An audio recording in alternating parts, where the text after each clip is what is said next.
I think we're live. Hi, everyone. Nice to be back. We are suddenly in a mode of not being sure what the program is going to be today because we're having some technical issues. I'll get to that in a second. First, let me just make sure that I can share my screen.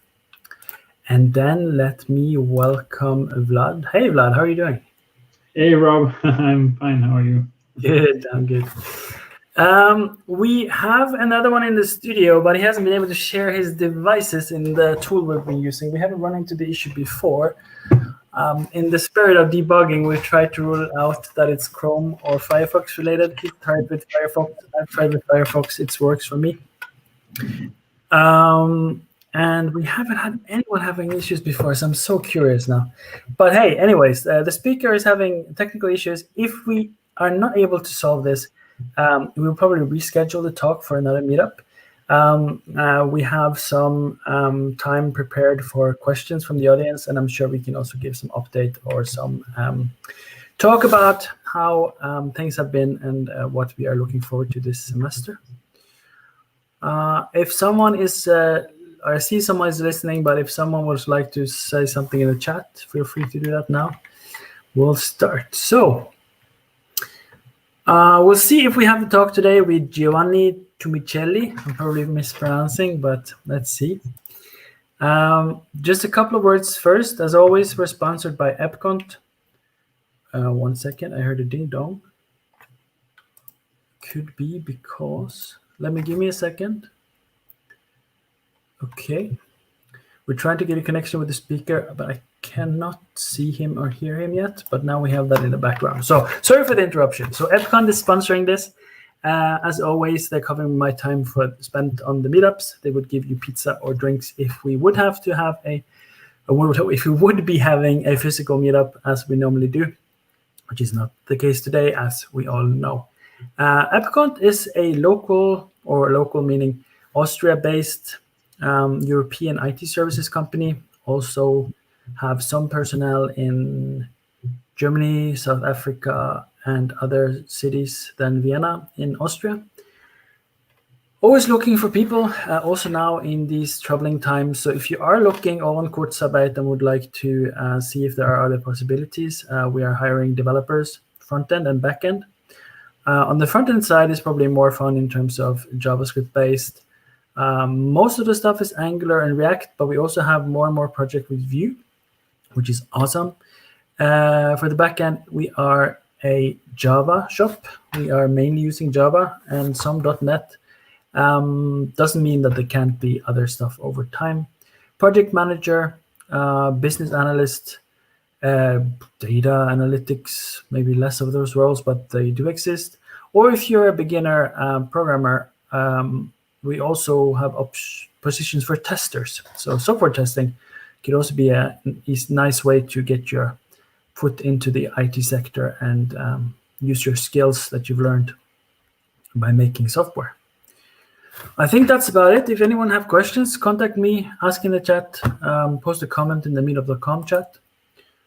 I just want to double check, which I normally do, and I realized we haven't shared the link. Oh, shit. There was so much technical stuff today that now I need to actually tell people where to go. So while no one is listening, unless they've fallen into this stream, let me just quickly make sure that everyone has the stream link. So Vlad, we can just catch up now. How's it going? No one is watching. No, we are being recorded. Good rehearsal. Yes. It was a dress rehearsal, as they call it. Very good. So let me just... Okay.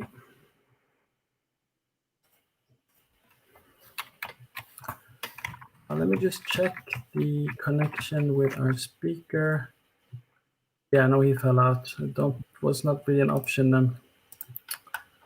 Yeah. I left the Google Meets thing now, Giovanni, because I saw you joined, but I could not hear you or see you. So I think definitely something with your setup or laptop that is not working. Sorry to hear that. If you can troubleshoot in the meantime, if you can really reboot or something, If you figure it out, we will still see when you join with your devices, and we can do our best. So now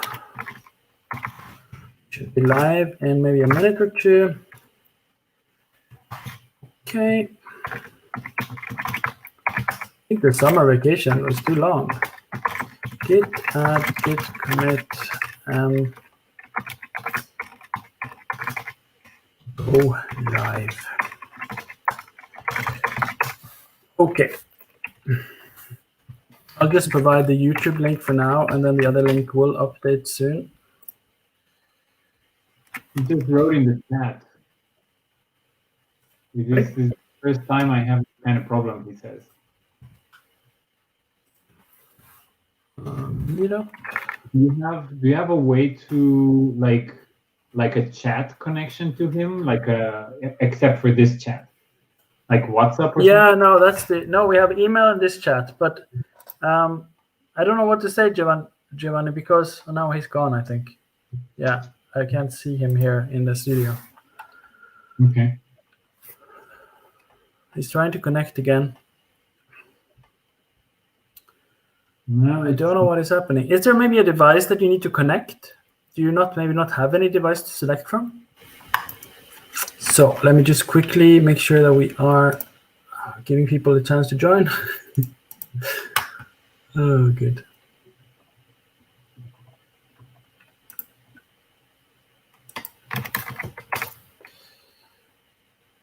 Okay, I think the links are here now. Yes. Is there a way we can make these links always the same so that we don't have to constantly... The Twitch is always the same. The other one we can't, because as far as I know, maybe we could have a redirect, but then we would still have to change something every time. Right. We are live. Sorry for the delay in linking the updating the link for you all.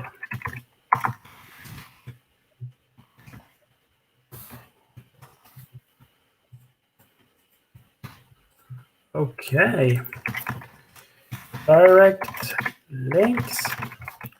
So we'll give you all, now some of you are probably joining, we'll give you all also the Twitch link and the YouTube link directly. Copy link address. Good stuff. Okay. Great. Well done. You can tell you have some live presentation skills because you kept your cool really well. Yeah, well, that's good. That's good. It's one of the few things that comes naturally to me, or it has come natural over time, I guess, is a way of saying I've fucked up before. So good. Let's get back to it. If anyone is joining now, feel free to comment in the chat so we can see you are here. I see we have at least 2 people that just joined, so we would love to hear from you. To recap, because we were going live without really updating the links, because we were having some technical issues with the speaker, we have not been able to make video or audio contact with him. We'll see what we end up with, but I'm sure we'll have some great content and we can have fun with you all viewers regardless. I'm going to recap just a little bit what I said before. With the recording, this will be double, but for those of you who just joined, thanks so much for coming and being with us after the summer vacation, which have been long apparently, because I forgot a little bit of the routine stuff, but it's going to be fine. Yeah, so we are back again for another season. It is technically still September, though 2 days away. We're in October. We plan to have also a meetup in October and one in November. That's all I'm scheduling for now. And then I don't think we'll have something in December, but then January or February, depending, we will be back. Yeah, before we go further, Epcon is sponsoring my time spent on these meetups and also sponsoring, if it would be a physical meetup, drinks and food, but it's sadly not the case yet. But hopefully that will be possible in the future, without saying more. We are an IT services company, a European IT services company, always looking for people also in these troubling times. If you are looking for jobs, or for example on Kurzarbeit and would like to know what other opportunities there are out there, we have been hiring throughout the whole process, basically, maybe with the exception of the 2 first weeks in lockdown. Front-end developers, back-end developers. Front-end is JavaScript, Angular, React mainly, but also Vue. More and more Vue projects, which is nice, depending on demand from the customers. And we are mainly Java on the backend, but also some .NET. That could change in the future. Also looking for project managers, business analysts, data analytics, and also software testers. So if you're learning to code and would like to get a entry into the field of tech, then software tester could also be an opportunity. Contact me directly if you want to, either in the chat or in meetup.com if you come from meetup.com, with a comment or a direct message if you want, or go to the website here and you can check if what's listed and contact people directly there. Yeah, and if people have any questions, feel free to shout. Today, I don't think we'll be having the planned talk, unfortunately, but then we will be back with that talk at a future point. Failing that, we will probably jump straight into talking a bit about recent happenings in the software world, and also open for questions from all of you. I see we have 6 people at least live now. I think that's covering at least YouTube. And then in terms of housekeeping, as we've said in the past, or as I've tried to say in every meetup, this is the freeCodeCamp local group for Vienna. I started it as a student almost 5 years ago. In November, we will had this meetup for 5 years.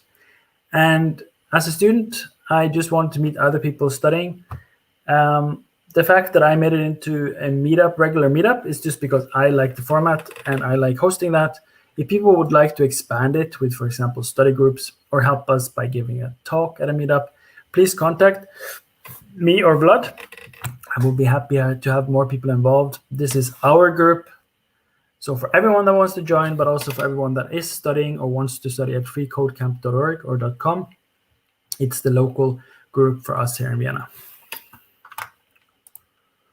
That being said, I also organize other meetups, one being Vue.js Vienna. We also have online meetups, one and the other one being Golang, Vienna Go, also with online meetups. So feel free to check those out at meetup.com. If you've stumbled upon this stream from YouTube or some other notification, I also do some gaming streaming. So if you don't know what this is a programming technology meetup. And freeCodeCamp is a worldwide online learning platform to learn to program, to learn to code. And it's also grown into a huge community of, last time I checked, maybe 2.2 million members. There's a large chat group, big forum, news site, most importantly, all the curriculum, all the education that you can go through to learn to program, and maybe also get a job in the process. I'm not even sure if I mentioned this to Vlad, so it's a double surprise, but I'm going to start a new meetup/podcast, which is called On the Job Hunt. The website is existing, but there's nothing there. Will be announced as soon as we are ready. Will be meetup in the case that we will be announcing when it's going to be recorded live, and it will be distributed also as a podcast. So the first meetups will at least be centered around tech and probably programming, so it could be interesting for you as well. So stay tuned. In color this time, we cannot share any physical pizza, or we could maybe, but the logistics and the price would maybe be too costly, so we're sharing some virtual snacks with you. So feel free to dig in while we're getting ready for the content. Also for November, my tentative idea is to get together some of the regular members from way back or in between, and some of the co-organizers, so we can maybe have more of like a chat, conversational / group panel, maybe with, I don't know, 4, 5, 6 people, in November if we manage to kind of have like a joint celebration that we've been going with meetups for 5 years. So it'd be awesome if me, Vlad, and others like Daniel, and I've already spoken with Marco, etc., would love to join, and we can have something fun there. And for October, I think we already have someone interested in giving a talk. I can't remember the topic now. So that will be announced, and then we might do a double talk if Giovanni can instead give a talk in October. But all that is in the future. For right now, I was about to give the stage to Giovanni. Let me just check the status here. Giovanni is with us in spirit. He's with us in our internal chat in the studio, but we are not able to share his talk today. So Vlad, while I have you for another 10 minutes. Why 10 minutes? No, I have time. You have time? You said you maybe had something that you wanted to leave for. Yeah, that got pushed, so now I have time. Oh, awesome. Okay, then it's easier to improvise something. Good. So let me maybe keep this screen shared for a little while now then and put up the program. Let me see if people are... Hello, everyone. Anyone in the chat with us? Say yes if you are there and if you would like to participate in this meetup. What we'll probably do now is if you do have questions prepared or not prepared, we were putting in the program that if you have questions about coding, learning to code or anything else, then you can bring your questions and we'll do our best to answer. I think we did that. I think it was the last meetup after we had the challenge, or was the one before we had a help desk? That was the one before. So 2 meetups ago, we did a help desk format, and there were quite a bit of questions, and it was actually like filling up like half an hour of nice program. So we'd love to do that. If you think about your questions now, it could be anything from like what's a good learning resource for learning HTML to how do I build up a portfolio, or what do I need on my CV to apply for a job? It could be what's better, Angular or React. It could be anything that you're struggling with.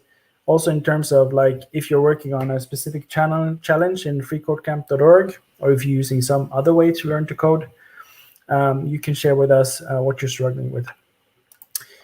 So Rowild01 is saying yes. So he is with us in the chat. That's nice. Hi, Rowild.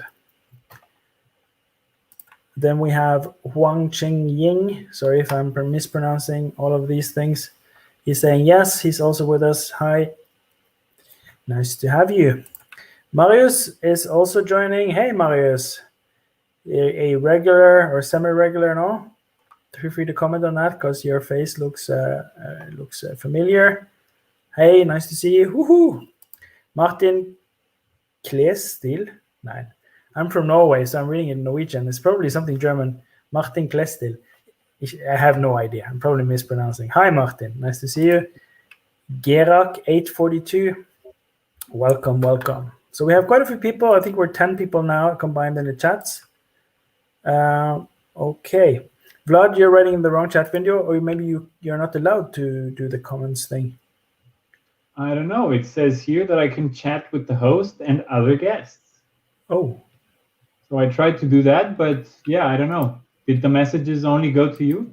Yeah, I think so, but I can check on YouTube. If not, maybe you can put up another window where you go to YouTube and just stop the stream, and then you can chat from there. But I've heard some people cannot see the chat and some can, so I'm a bit confused, but we can figure that out until next time. Okay, well, just to not be rude, because I was like not saying hello because I thought I wrote to everybody in the chat hello, you know, like hey everybody. Yeah. Apparently my answer didn't go through. It could maybe be because I technically have an account at YouTube and Twitch that is connected from the studio. So if you were to comment, like maybe that's why. The first time I think about that.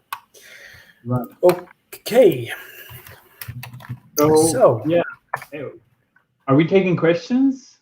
Yeah. If anyone wants to post the questions, go ahead.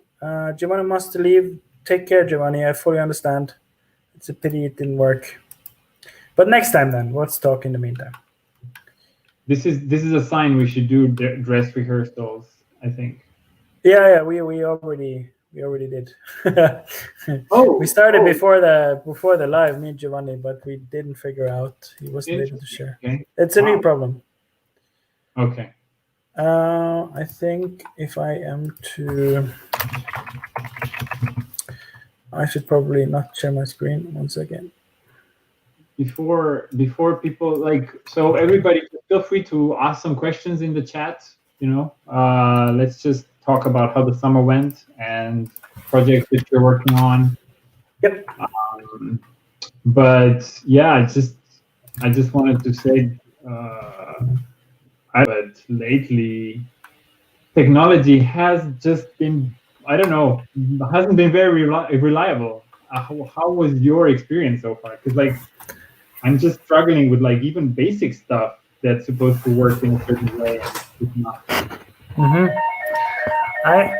It's an interesting topic. I haven't really had much problems lately, to be honest. Okay. But I heard talk about something as esoteric as if you bless your computer, it will work better the same way you bless your house. And if you kind of have this Moore's law of shit, whatever I touch that is technology, it breaks down, and next time you touch something, it kind of breaks down. There are those kind of people as well that are oh no, this is so technical, this is strange. I'm not saying you are, but it's a topic that I've heard discussed on a podcast recently. So I don't know. It's I mean, normally I would totally not consider myself. I'm on the other side. I'm the person who those people come to for help. That's actually my role in my company, partially. Yeah, we've spoken about that before. I can remember. Yeah. But I don't know if maybe my patience is down, and so I'm noticing every little thing that doesn't work as expected, right? Yeah. So maybe it's nothing has changed, but my patience has gone down. I don't know. Yeah. We have a question from Huang. He would like help with Angular. Where he can learn some more about it. He's learning Angular for some months. After he tried edit, add, delete functions on web page, he doesn't know how to go deeper to advance his Angular knowledge. Tried edit, add, delete functions on the web page. I am not an Angular expert by any means. I've done a little bit of core stuff, but I haven't really worked with it professionally. My suggestion, because I'm not sure what you mean with edit, add, delete functions on web page. Do you mean that you kind of you have a list and maybe a to-do list and you're programmatically adding, removing, and editing the stuff there? Some advice, I could learn more about Angular. Meanwhile, is there any coding peer group that I could join? While I code alone, sometimes there's some code which I do not understand well, particularly NGRX. Okay. State, NGRX is state, no, with RxJS for Angular. I was just gonna say, I'm sure it sounds like you know the basics, but you're kind of wanting to take it to the next step and you're not sure how. Correct me if I'm wrong. Angular docs are great, I've heard. For me, in these things, because there's nothing specific to Angular at the freeCodeCamp curriculum, I'm pretty sure it's still that way because it was React focus, and now I think there might be, there's React Redux. Yeah, so that would be a React way. I would just say then, for example, if there's a specific reason you need to learn Angular, or just thought Angular was the most useful, or that you were the most into. If not, you could also consider going to freeCodeCamp.org and having a look at the curriculum there. And then I wanted to just mention that Maximilian Schwarzmüller has courses for everything. These are paid though, but I've kind of navigated towards using Udemy because I like that I can pay once And then I have the course forever, including updates. Whereas some other courses you have to pay monthly, and the moment you stop your subscription, you don't have access anymore. So personally, I've tried a lot of platforms, and I like Udemy a lot.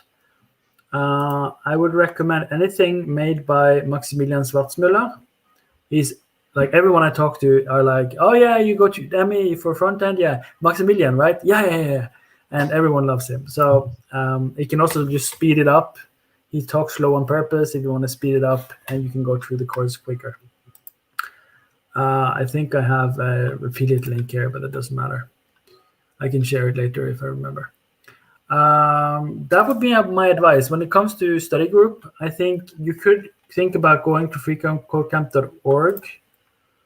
And there's no apparent link to chat here. I don't know what the status of that is.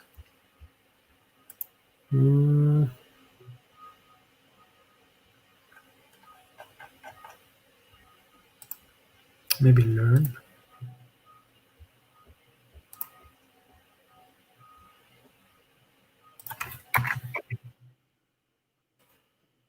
That's where we are, right? Yeah. Now there is something, but that you can look into on your own.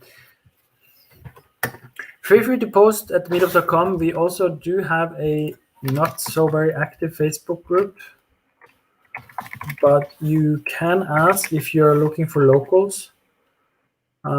You could ask, I think this is it. Let's see. No.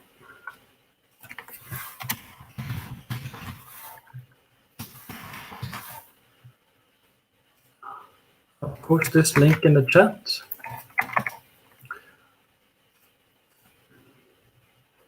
Everyone is allowed to post there, so feel free to post that you're looking for a study group, and you can check it out there. Let me know if you have more specific questions to that, because Angular is not my or Vlad's strong thing. My specialty is in Vue these days. Yeah, you have his paid course in Udemy and completed the project. Yeah. You can try Redux, but Redux there would not be the same as NGRX. Yeah. Good luck. Like, the best way is, like always, I don't know why you're learning to code, but if you're learning it to become a developer, get a job, it's always a big difference between what you can learn on your own, trying out stuff, hobby projects, and what you will actually learn on the job, just even the first 3 months, working every day with a framework. So the main difference being like real world actual cases and the way people work together with a customer or for a project team, and also the amount of hours spent. 40 hours every week quickly racks up over months. So don't know, it's not really an advice to you, but it's more on it sounds like you're already into Angular and making stuff happen. I would just make more stuff happen. Maybe think about some stuff that you would like to make for yourself. Try to make it. Google, figure out with Stack Overflow and resources how to do it, and have some examples of stuff you made with Angular and start applying for jobs if that's what you're looking for. Marius is agreeing that Maximilian Schwarzmüller is very good. Yes. Cool. We already have some questions answered, or a series of questions around the same thing.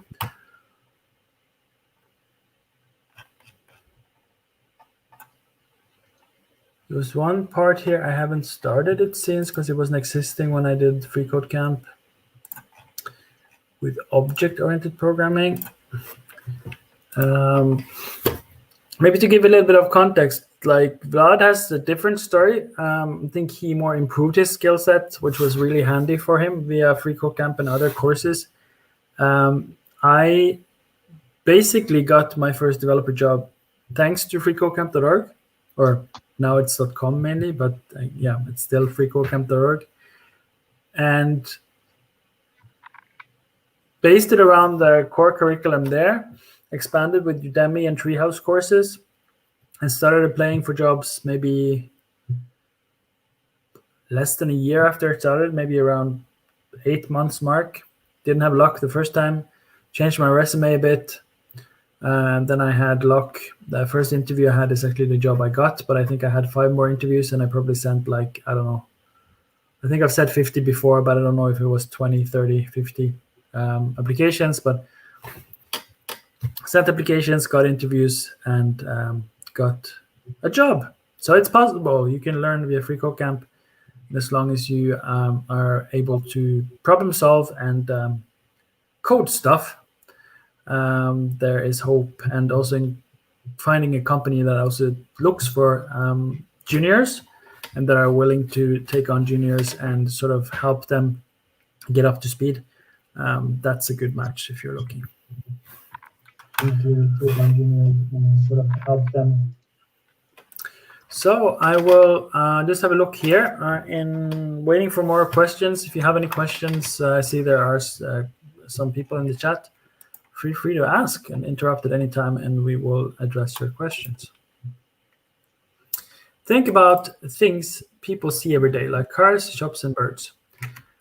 These are all objects, tangible things that people can observe and interact with. What are some qualities of these objects? A car has wheels, shops sells items, birds have wings. These qualities or properties define what makes up an object. Note that similar objects share the same properties, but may have different values for those properties. For example, all cars have wheels, but not all cars have the same number of wheels. Objects in JavaScript are used to model real-world objects, giving them properties and behavior just like their real-world counterparts. Here's an example of using these concepts to create a doc object. So I know that for some of you in the chat, and maybe you can have like a poll, like, out of those of you who want to write in the chat, is this complete? Are you completely new to this? Like what you're seeing on the screen, is that to you easy, hard, or medium? Easy, hard, or medium. So we get a feel for what kind of audience we have. Sometimes we have audience where like almost only beginners, and some people haven't even touched HTML. That is perfectly fine. Sometimes we have people that are mostly experienced, and sometimes we have a mix, but it's always hard to predict. So we can move on if people think this is like super easy and they already know this like the back of their hand. So if you want to post easy, medium, or hard in terms of what you see on the screen, if that's something you could easily or you easily already know what to do, or if it's like you have an idea of how to go about and you would be able to do it, or hard if it's like, whoa, this seems like Greek to me. So we're supposed to. So this object doc has 2 property value pairs, a name of Affleck or something, and a num legs 2, which I guess is short for number of legs. So this doc has 2 legs.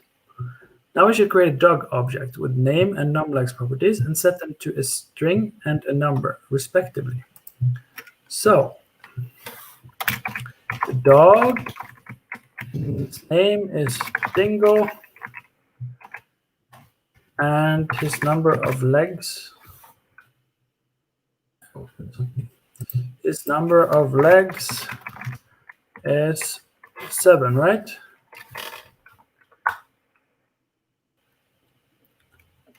I think it doesn't matter. No, it doesn't. Hey, Adi. Generally understand what objects are. I need to know what exactly is a constructor and what I need it for. Okay. Let's keep that in mind.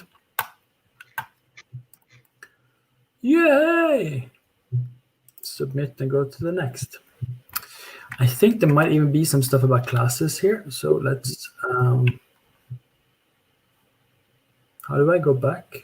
I can't, right? I need to click learn. Yeah. So let's keep that in mind what we're looking for. I think there should be something here. I wouldn't go to functional. Oh, there we go. So previously, like we're still on the same topic, right? And if anyone else wants to shout out, like if we're going too far ahead, let us know. Like we will do this interactive. So now we suddenly were for objects in JavaScript, and it was described to us.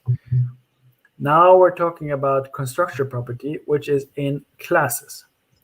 So a class is basically a packaging of an object. It's an object with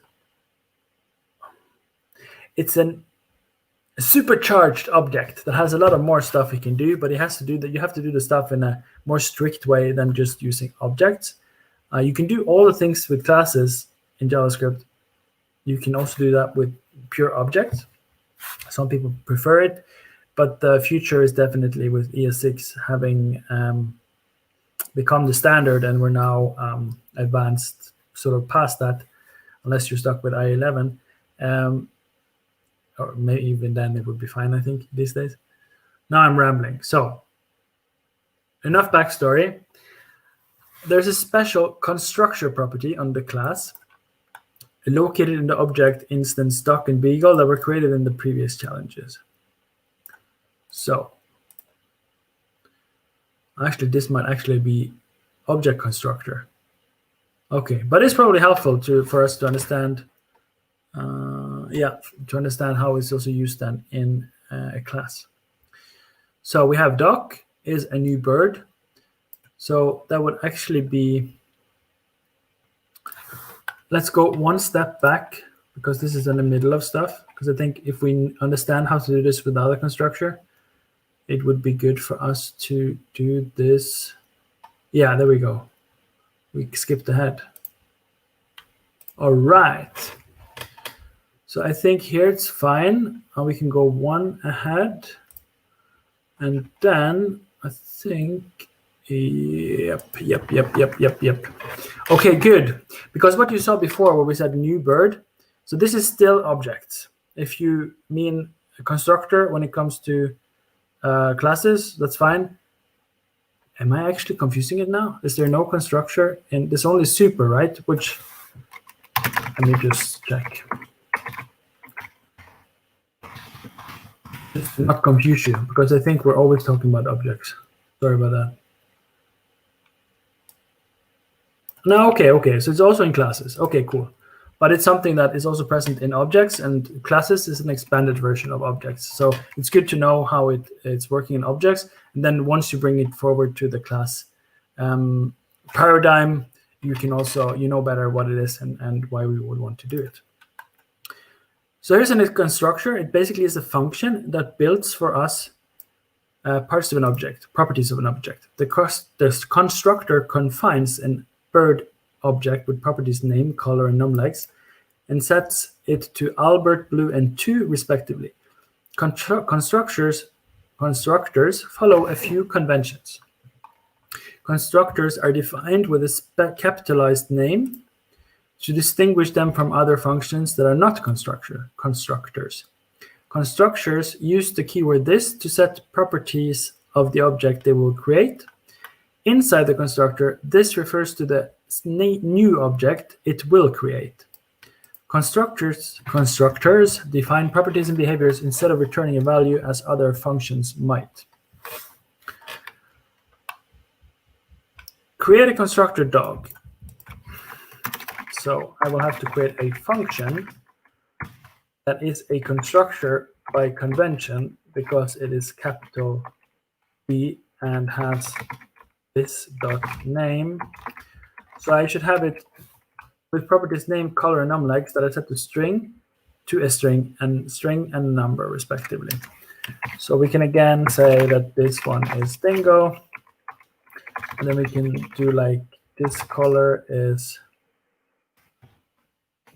gray, and then we can do this dot numlegs, and now this will be this dot name is referring to the object we're creating with new dog will have name, dingo, color, gray, and numlegs for. All right. Submit to the next challenge. Here's the bird constructor from the previous challenge. So new bird is how we are using this. Notice that the new operator is used when calling a constructor. This tells JavaScript to create a new instance. Yes, this is what we just covered. Just like any other object, this property can be accessed and modified. Use the dog constructor from the last lesson to create a new instance of dog, assigning it to a variable hound. So very basic, but in ES6 we have now 3 types of variables. We have var, let, and const. So if you're confused why it says variable and we write let, that's just because it's a type of a variable without going into detail right now. So I would do new dog. And that was correct. Not now, but if you do want to support freeCodeCamp, you can donate one time or a subscription. So now we're supposed to create another dog constructor. This time we set it to take parameters name and color. So without using TypeScript, name and color, I define that I want every time you create a new dog, you have to pass parameter, the first one name, the second one color, and have the property numLikes fixed at 4. Then we have to define that with this, right? So 4. Then create a new dog saved in the variable terrier. And then I guess we should do new dog. Oh, I'm trying to use Vim bindings. Add the 2 strings as arguments for the name and color properties. Okay, so we missed one bit.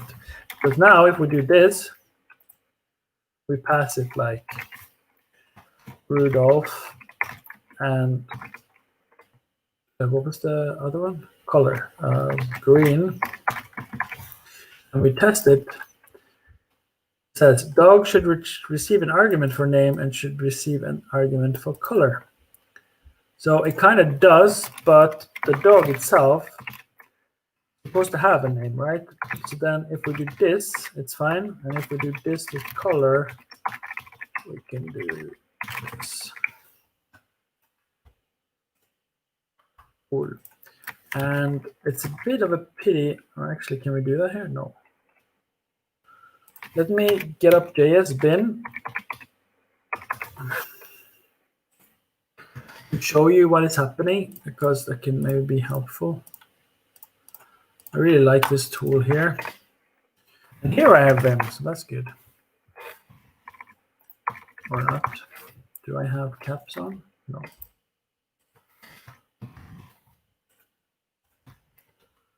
Okay. Oh, there we go. So this is all cool and fine, but now you can see what actually happens by demonstrating it. So if we do this, now we see that you created an object with color green, name Rudolph, legs. And if we then check, for example, the name, then we get this, right? It's Rudolph. So that's what's, we can see that what we've been talking about, we can actually demonstrate.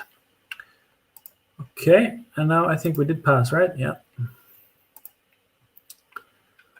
Anytime a constructor function creates a new object, the object is said to be an instance of its constructor. JavaScript gives a convenient way to verify this with instance of operator. Okay. The instance of allows you to compare an object to a constructor, returning true or false based on whether another object was created with the constructor. Here is an example. If an object is created without using a constructor, instance of will verify that it is not an instance of that constructor. Create a new instance of house constructor, calling it my house, and passing a number of bedrooms. Feel decadent, so we do 17. Then use instance of to verify that it is an instance of house. So my house is instance of bird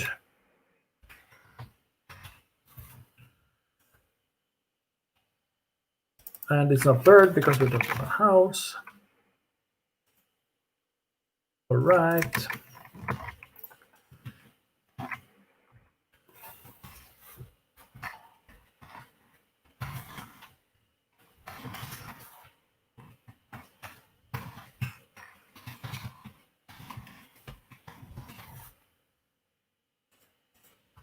All right.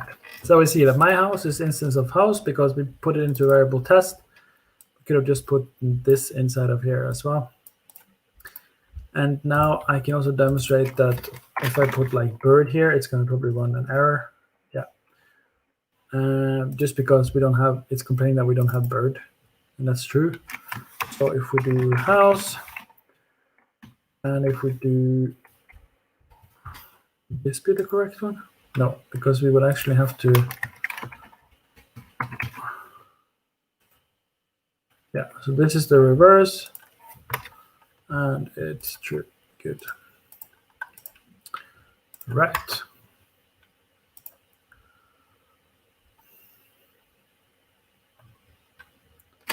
But Adi, I might have been wrong. Like if we should jump to classes, I don't know if we did cover classes here. That might be actually what we were asking about. Or what you need it for, yeah. So it's sort of like what we use classes for. Like often you make a class just so you can make a new instance of the class that is an object with predefined properties. It can also be predefined functions. You could also do that with the native object constructor though. So I think we answered the question, at least on the surface, and then you can dig deeper if you want. Cool. We've been officially live for 46 minutes, even though we started a bit late, so time is still flying. There's still a few people in the chat, which is awesome, so feel free to shout out.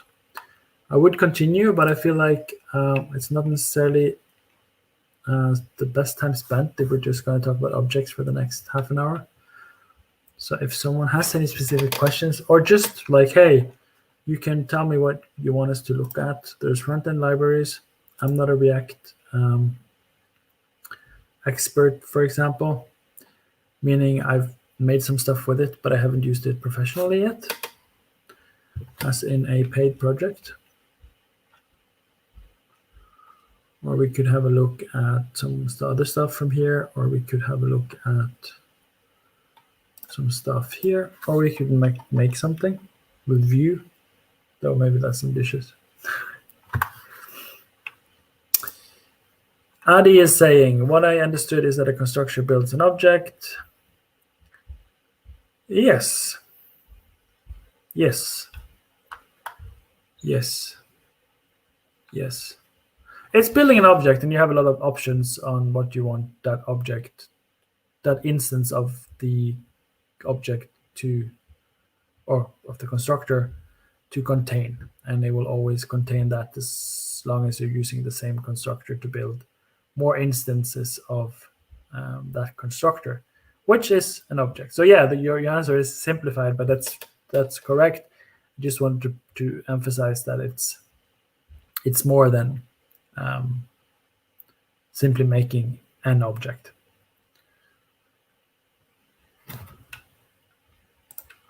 Cool.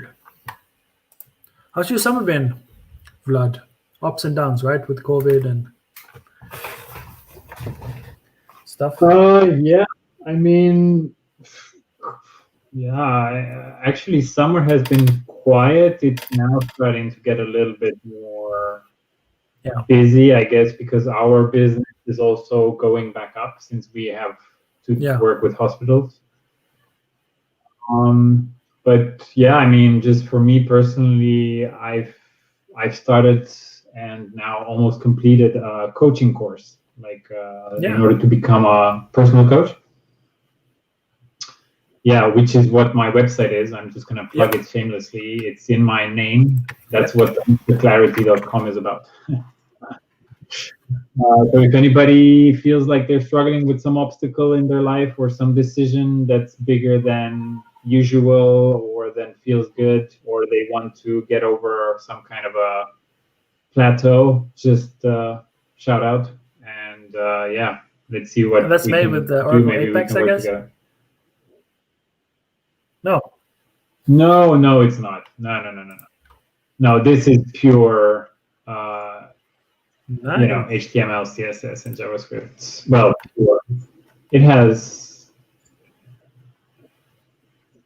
yeah, there you go. But it's no Apex. I know that I'm constantly talking about Apex and such, but no, this one, no, Yeah. I needed the flexibility. Yeah. Okay, wait a minute. Huang wrote to us. He says, I have some basic knowledge of JavaScript, Vue, and React. Yeah.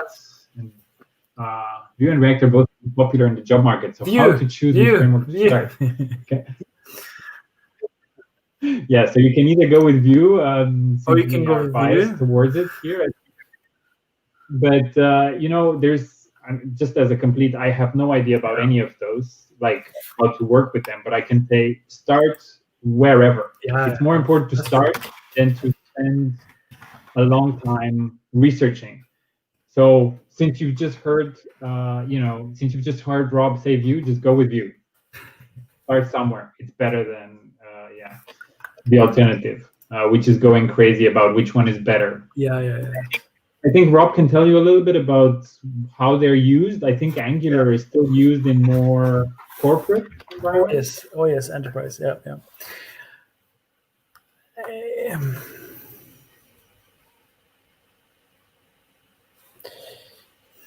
I think my question is, why are you asking, why do you want to learn to program front end?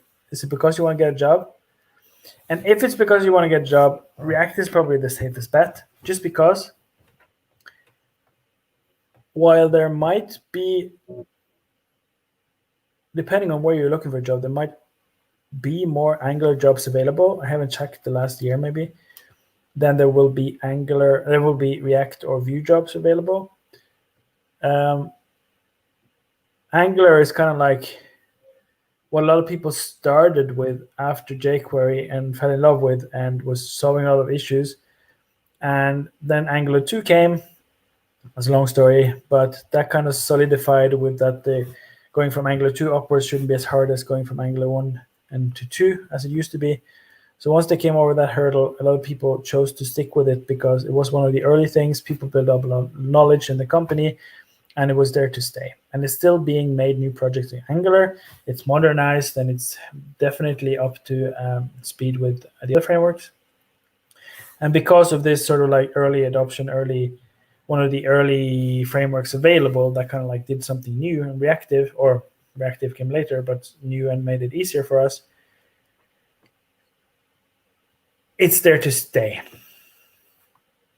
Angular is a bit more like having batteries included and solar power, and like you have everything you need in the Angular not just the Angular ecosystem, but like made by Google.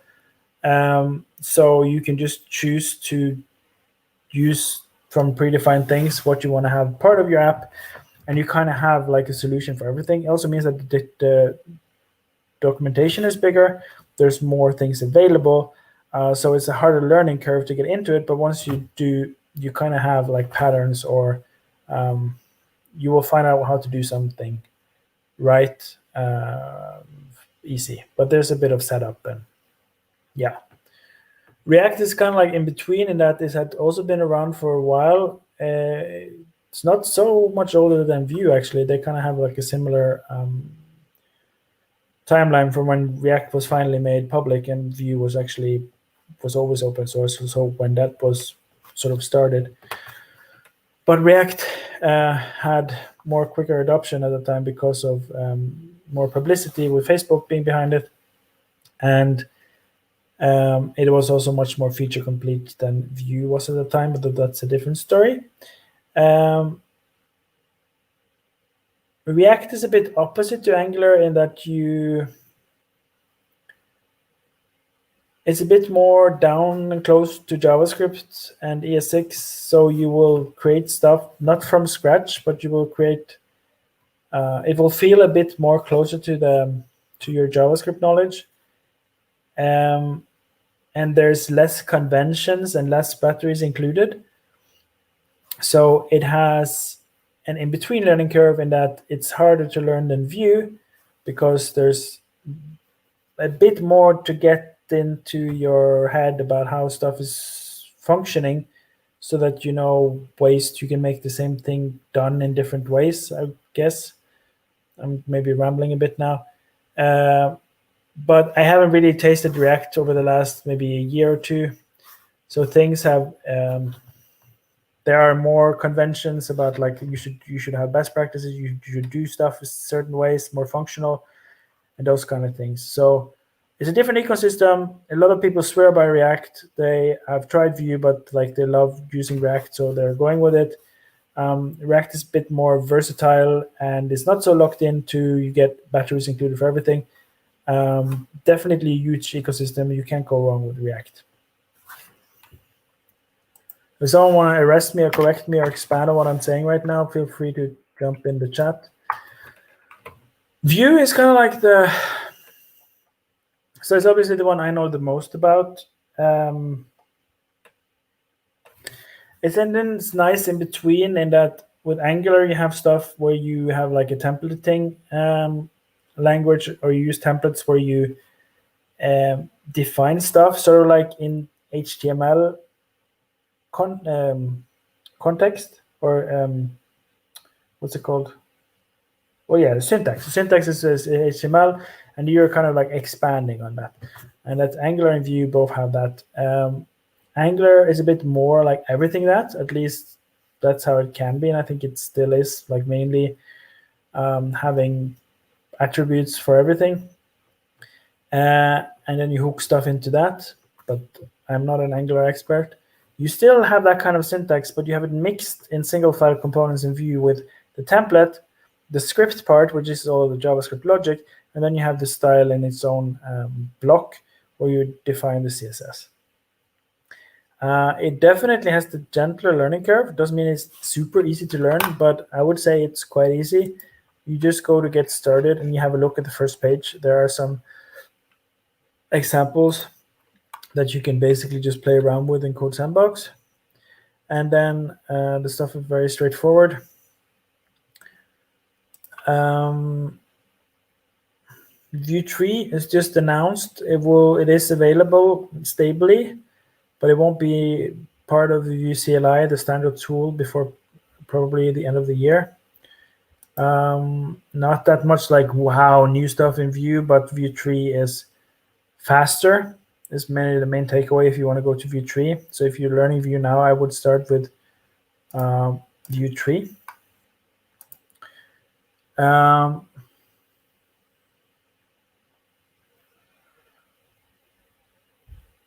Angular is backed by Google. React is backed by Facebook. Vue.js is backed by the community and sponsors and open source funding.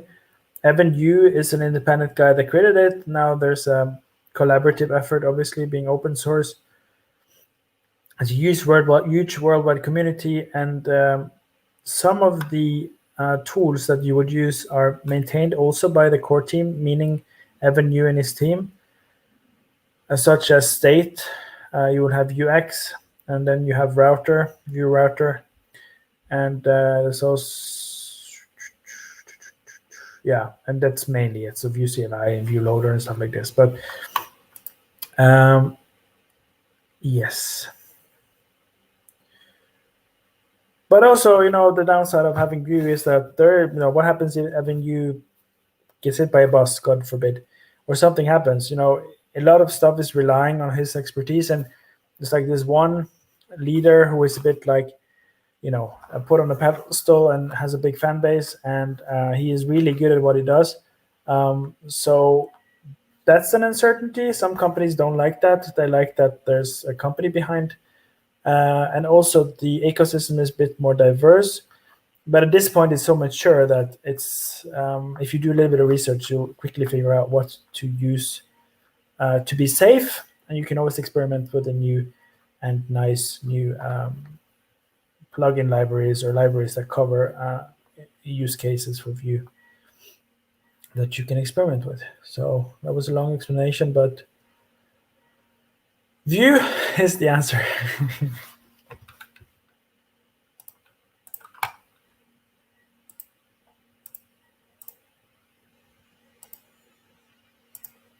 All right.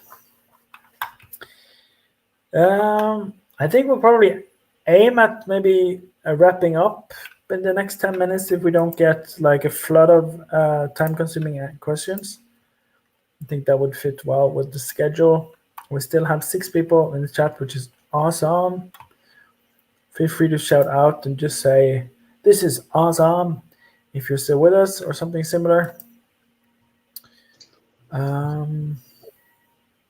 Actually, it would be interesting to hear if anybody's actually looking for a job right now. You're welcome, Huang.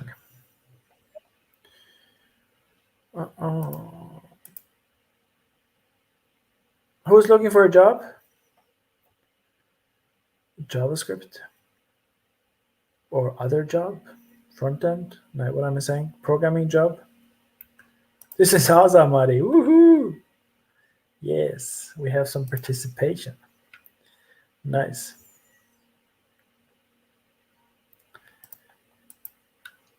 Is it the Adi we know and love from the Vienna meetups? I guess, right? Yeah. Nice to see you again.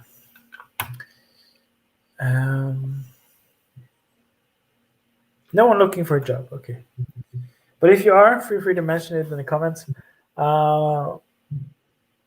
The first episode of On the Job Hunt is planned to be with a revisit of me and Daniel's talk, which we gave a couple of years ago about the topic of learning to program and getting our first developer job.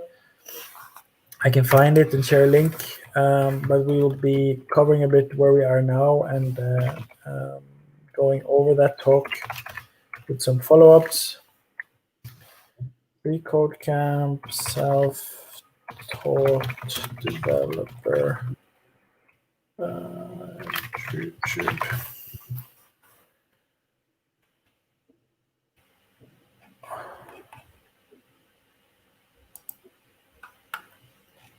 Would be nice if it just comes up here in the first, but I don't think that's... Yeah, there we go. And now you get some commercial. Oh, that's because I'm on the wrong channel. Let's get that removed.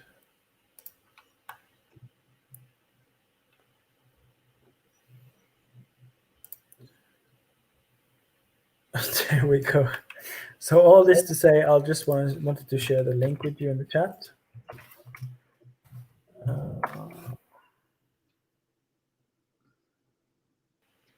Huang said that he's looking for a job. Yeah. Okay. So that was what I wanted to. Hey, Adi, cool. Yeah. So that's what I just wanted to touch on, because I think some of the audience are looking for a job, and you don't have to have a look at this talk. I just wanted to give you the context of what I'm going to say now. Is that my experience and Daniel's experience, which was a co-organizer also of this meetup, and others I've spoken with, there's a lot of self-taught developers out there, and there's a lot of educated developers, meaning like they've gone to school and taken a bachelor or master's or more and gone that route. There's a lot of people in between. I don't know where you are situated, but assuming you are in Vienna, Huang Jingying, that's what I can speak the most for. It is possible to get a job being self-taught, doing freeCodeCamp, Udemy, other courses. I would love for there to be more companies that are willing to bet on juniors. But as with most places, I guess, people are mostly desperate for experienced people. But there are smart companies that realize that it's better to hire a junior and to put resources on helping that junior learn on the job and get better and gradually do harder tasks and learn while doing, than to have to wait another half a year just to get a candidate that has some more experience that can be more independent. So, but that's another topic. I have some opinions on that. So all this to say, if you already know some stuff in Angular, then I would, depends how much you know. If you feel like you can just, like you said, add, edit, remove stuff in the website, maybe it's little, maybe it's more than you think. Either continue with Angular and make more complex stuff. Testing can be important to at least know what it is and to use as part of your learning. So make tests while you're developing something, because some companies might want to focus on that in their interviews. So it's easy to neglect. Also, at least know what clean code is. But you can easily find YouTube videos about that for beginners, just so you know what to look for and what good code is, as opposed to spaghetti code or code that is hard to read. That's mainly what it is, but that's something you have to that's more something advanced, but they might ask you about in interviews as well. And I'm saying this to say that don't be afraid to apply early. You might meet a company that is fine if you have like 3 small example projects. Maybe you made a website, like a to-do list. You add some stuff, you remove some stuff, and then publish it and make it available for people to see. Maybe you go through the JavaScript curriculum for freeCodeCamp and you learn to make a Simon Says like game, or you make a calculator. Include that and add a couple of more projects so you see that you can apply. And if you can use a framework to make it, that's good. If you just make it with JavaScript, that's also okay. But a framework knowledge will have more, will be more worth. And once you have a couple of things to show for, like you share a link to your GitHub repo where you have some example stuff, preferably that they can see it in action, not just read the code. They can see your calculator, they can see your other stuff. And be honest, like say, hey, I've so far gone to this type of school and I've had these type of jobs, but I really would love to like do something different, and that's why I learned to program and to, and I like it, and I'm applying because I think it could be I'm eager to learn and to help your company achieve your goals or something. So just frame it like you're aware that you're junior, but like be honest about where you're coming from, what you're learning. And I think you could probably already apply, or if you don't think so, okay, another month and get a little bit better, get more stuff to show for. Start applying. Don't wait like several years before you think you can apply, and then maybe you don't in the end anyways, because you think that it's hard to fall into this trap of feeling like there's no way anyone would hire me. But I got hired, and compared to what I know now, the stuff I knew when I applied, that's embarrassingly little, and it's possible. Same with the many others I've spoken with. Like you have to start somewhere, and as I mentioned earlier in this call or in this meetup, there's a big difference between what you can learn on your own, sitting, weekends or evenings, or if you are a student or employed, if you have a lot of time on your hands, that's a luxury. Even then, it's hard to focus on the right things and learn the right things compared to being employed by a company and being put to work on real life tasks every day, every hour when you're at the office or remote with COVID. And yeah, so if you're looking for a job, apply. Even if you think you shouldn't, apply now and apply again in half a year or a year to the same companies if it didn't work out the first time. But you might get lucky. You might find someone that sees something in you in the interview, are okay with the amount of level you have of knowledge, and are willing to take a chance. So I've heard success stories. There are some out there. Madalina Hari. Sorry if I'm mispronouncing. This is all really great advice. Thank you. You're welcome. And have a look at the talk that we did. It covers some of the same stuff. And our stories, how it happened for us. If I can just add to your point, Rob. So definitely apply, definitely ignore the requirements that might sometimes seem daunting for the job that you might want to go for. I mean, of course, don't go for a senior job if you've never programmed before. But other than that, make sure to apply and know that a programming job is not just about programming in terms of like what they're looking for. And what I'm saying this not to scare you, to be like, okay, you don't just need to know all the programming, you also need some more stuff. I'm rather saying this because I think this is to everybody's advantage, that a programming job also requires the same skills as any other job, which is working with people, working in a team, being able to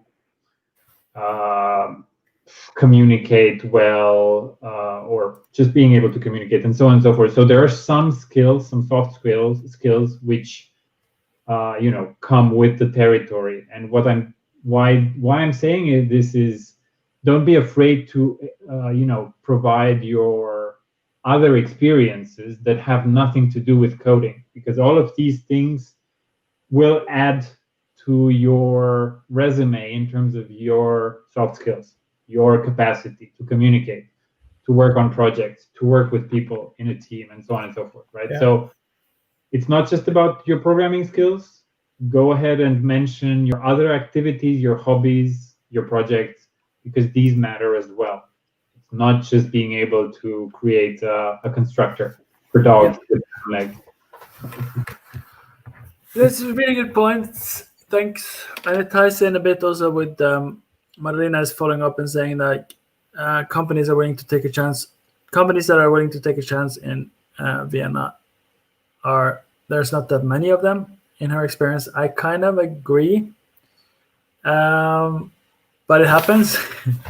And why I put up Daily Meditate is that I made this site before I kind of knew to program. I was resourceful enough to know what WordPress was and to know how to change CSS and some follow instructions and improve my website. So if you can have something like either a blog about where you share about how to learn to program, if you make some videos, if you make a side project that you think like it could be cool if I earn money on this, but I don't have to, but I could say that I'm working on this side project / startup.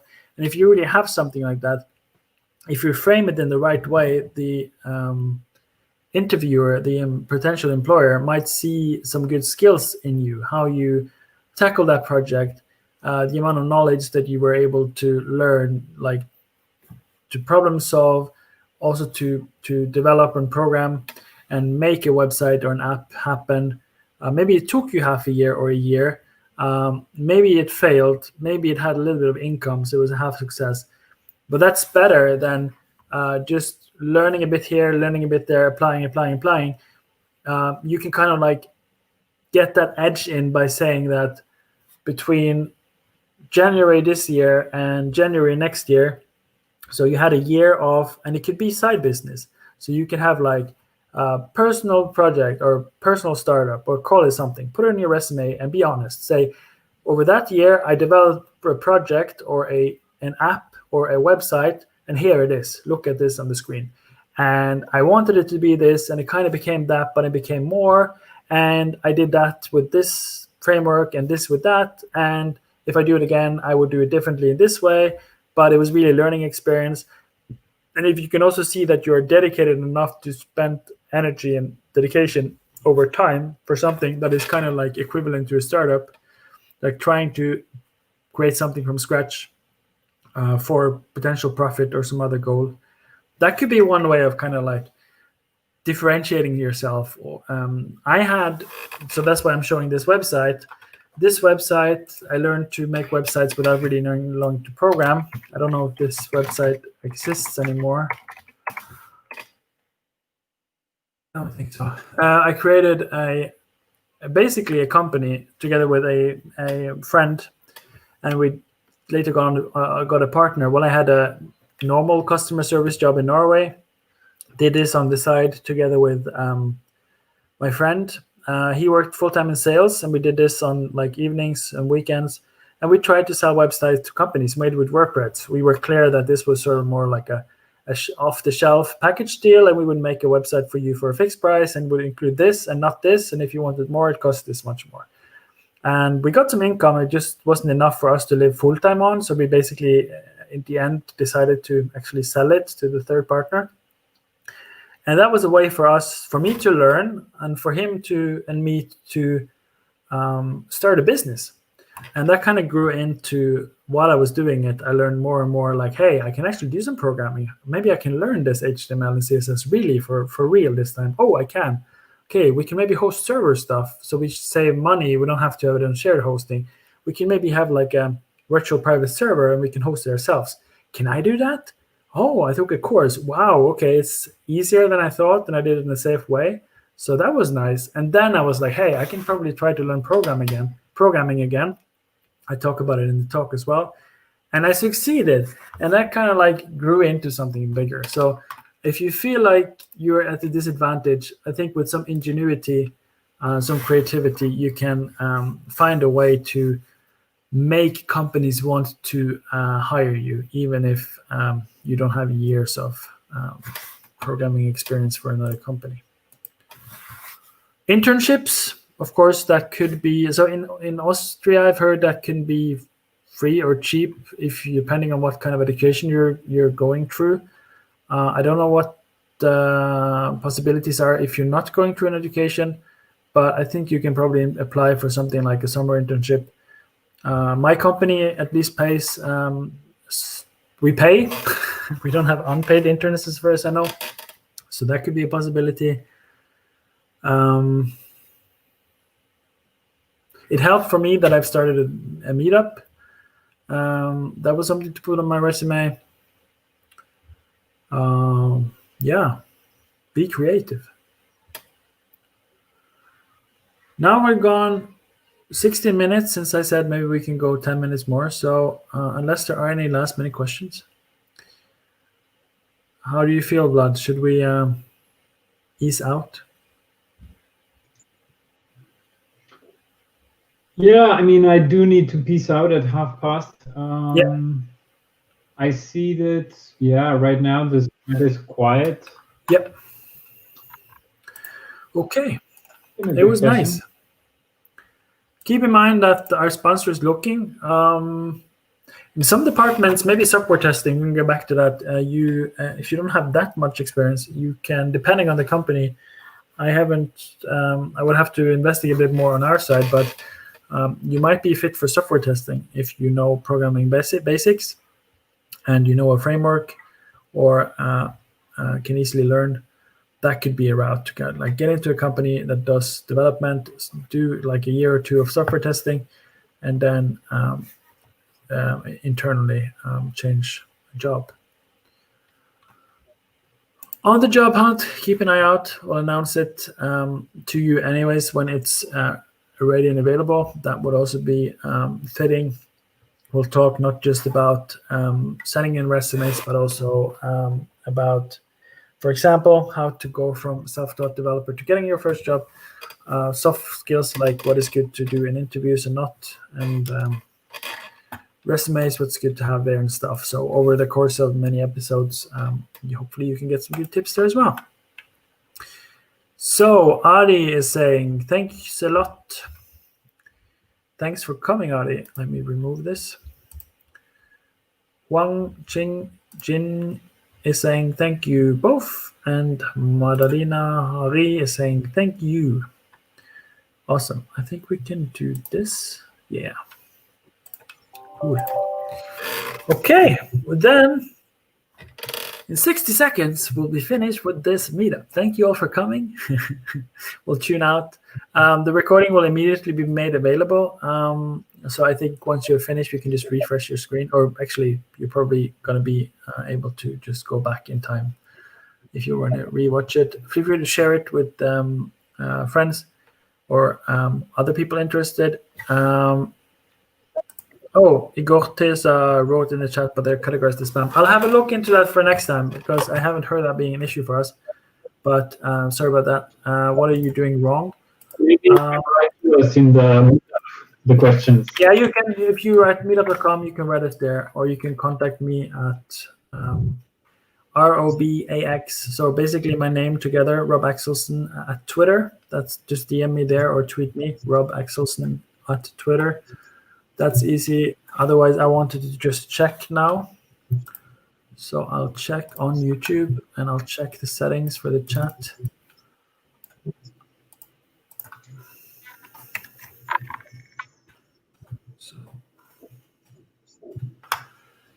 Okay, thanks. Spam. It could also be, okay, but you got notified that it was spam. Okay. Or categorized as spam. What have you been up to on your account, Digotesa? Maybe you've done some suspect commenting in the past. I have no idea, to be honest. So I'm just speculating now. I can check participants. I see you here, Igotesa93. I don't see your spam marked comments. Nope. So I haven't been notified of your spam. So I would honestly just Google it. Like, I think there's something on your side. Maybe you can whitelist yourself or use a different account. I don't know. Okay. What was I saying? Future.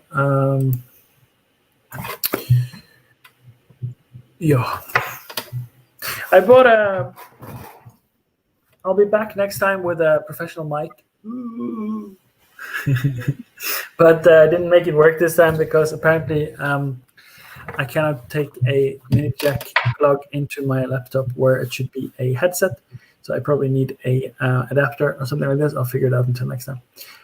Also a new cam this time, so you should see me clearly on this stream as opposed to once before. So we're trying to upgrade our equipment a little bit. And next time I might even have like lights in my face. So we'll be more professional as we go along. We've been doing these online meetups now for like half a year. So it's been nice doing this and we'll gladly continue doing it. Yes, I was talking about sharing. So I think most of you are already here via meetup.com. If you aren't, please go to meetup.com and look for freeCodeCamp Vienna and become a member. If you liked this meetup, even though we had to cancel the talk and we had a more interactive session, maybe that was nice, please leave a review. I think you will be asked to do that, or you can go yourself and just leave a 5-star, 4-star, 3-star, God forbid, below 3-star review. But if you are honest and that's your opinion, of course, leave one. If you leave 5 stars and you just want to like, hey, click 5, done, I don't want to say something. If it asks you to leave a comment, just put something like awesome, fine, good, one word review. It will help more people find this meetup and it will help us as well. I feel like there was something I forgot to say at the end of the last meetup, so I feel like I'm missing something now, but I think it's all. There's something more we need to say, Vlad. Have we covered everything? Yeah, feel free to get in touch with us. You know, you can find me on my website, which is right next to my name. Rob, you can put if you want Rob to put some contact details in the chat. Yeah, I think it's important for people to get in touch. I mean, we can definitely help also with some more personalized advice if we have experience in that area. So yeah, just feel free to reach out. Sure. We'll put some links, so they'll also be in the recording, and then we can put the link to our meetup group.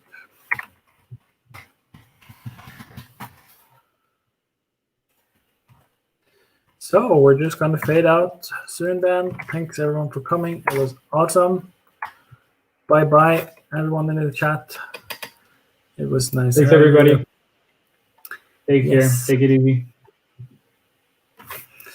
Bye. Thanks for coming. And please bring your questions to the next time as well. Even though we'll probably have a talk next time, we are always open to questions. So it's awesome if you want to share. And in the meantime, like Vlad said, at any of the different ways of contacting us, at Vlad's website, at my Twitter, or direct message or comments at our meetup page, you can contact us at any time. Also, if you're looking to give a talk, if you have an idea for content for our meetups, or if you have questions directly to us, we'll be happy to help with all of these things. So, bye-bye.